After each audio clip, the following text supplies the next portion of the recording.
guys, and welcome back to 2023 Museum Tours. Today we're checking out the Museum of Native American Indigenous People. So yeah, but before we get started, make sure to like and subscribe and hit that bell so you know every time we post a new tour. Okay. So, first of all, when we come, we see this humongous arrow to show. We have this humongous arrow to show where the museum is. And then we have this cool statue that is in front of the museum. And it's just a really cool place. And yeah. So, first of all, the thing I love about this museum is the fact that it has parking, and it also has disabled parking, and it's just so perfect and so nice and so inclusive. And unlike every other museum so far, it actually has a parking lot. So, yeah. As soon as you walk into the museum, we have a gift shop, which is Native American owned, so they can make their money. The gift shop has items such as jewelry, rugs, baskets, soap, and other items.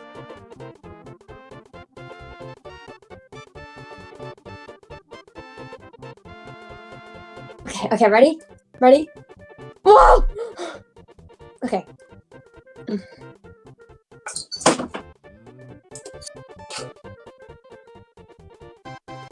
This is the kitchen where the best Native American foods are made, and they are actual Native American foods as well.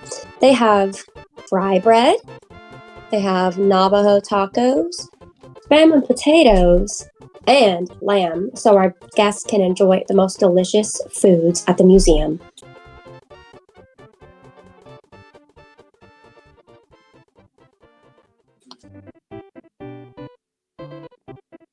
So, after checking out the gift shop and the kitchen and eating area, come on over to this walkthrough. And before we get started, there's a fact down below.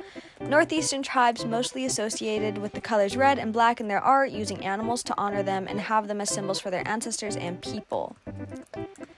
And if we turn around, it says Native Americans were erased over time along with their history, culture, and traditions. Native Americans have lived through so much dehumanization, and that includes media representation and many other historical events and historically violent actions and stuff like that, like great stuff. So in media, Native Americans are represented from 0 to 0.4%, and when they are represented in media, it's usually pretty stereotypical and pretty dehumanizing to the entire group of people. Throughout all of America's history, Native American culture and life has been constantly erased, and one huge example of that being Native American boarding schools. Excuse me, sir. Native Americans put into these schools would be forced to speak English and were brutally punished for speaking their native language, and they're taken away from their parents and their ways of life, so they're losing their culture and their entire lifestyle, and it's just a really terrible thing. And, some kids who escaped walked like 50 miles to get back home, like over 50 miles, and because that's how bad the conditions were. Like, seriously, they were forced to cut their hair, they were forced to not speak their language or, talk. Sorry, sir. It was just all these terrible things, and it's just an overall terrible thing. But this museum, it's not about the tragedies and that terrible stuff of colonization and capitalism and all that amazing stuff that we love. It's about relearning and teaching these lost ways to newer generations, and the important cultural ways and to make sure these important cultural ways aren't erased because of the mistakes of the past white people. And clearly these guys are enjoying it. Look at, he's walking through the wrong way, but yeah, he loves it. They love it, huh? You like it. He's a little too excited. All right. I also forgot to mention they have an all-gender restroom. Well, all-gender restrooms. There's two. This guy's clearly waiting in line. But do you mind if I go ahead, sir? He said yes. Oh my God, I am so sorry. I think he peed himself. Oh my God. Oh my God, I'm sorry.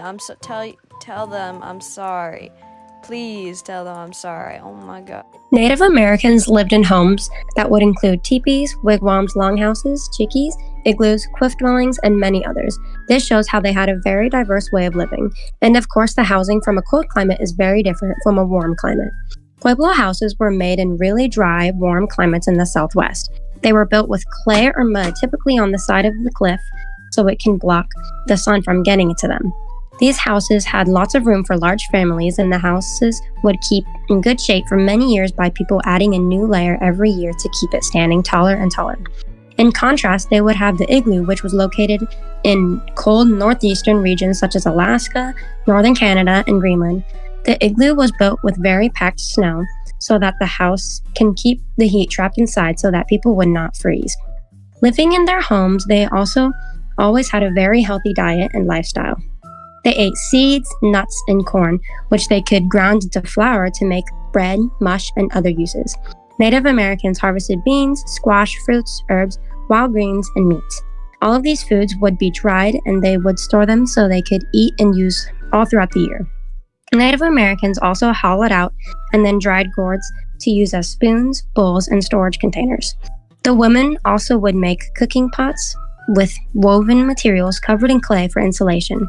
They would then cook the meats that they had with hot stones so they can always have a delicious meal.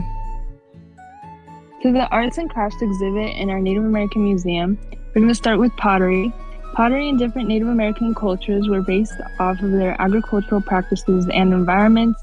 The use of pottery varied from different tribes as agricultural and environmental factors determined different cultures' ways of living. Native pottery was made by hand. Potters dug clay from local deposits and then mixed it with a temper that consisted of small particles such as sand, gel, animal bone, pulverized stone, ground pot shreds, or some combination of these materials. Pottery was used for cooking, storing / containing ceremonies, etc. New container types appeared, including salt distilling pans, bowls, saucers, three-legged or tripod bottles, and shouldered or carbonated bowls, as well as a wide array of jar shapes and sizes. Native Americans also made a ton of jewelry, which involved a lot of different techniques using minerals, stone, and plants, and animal bones, and more, and varied from tribe to tribe.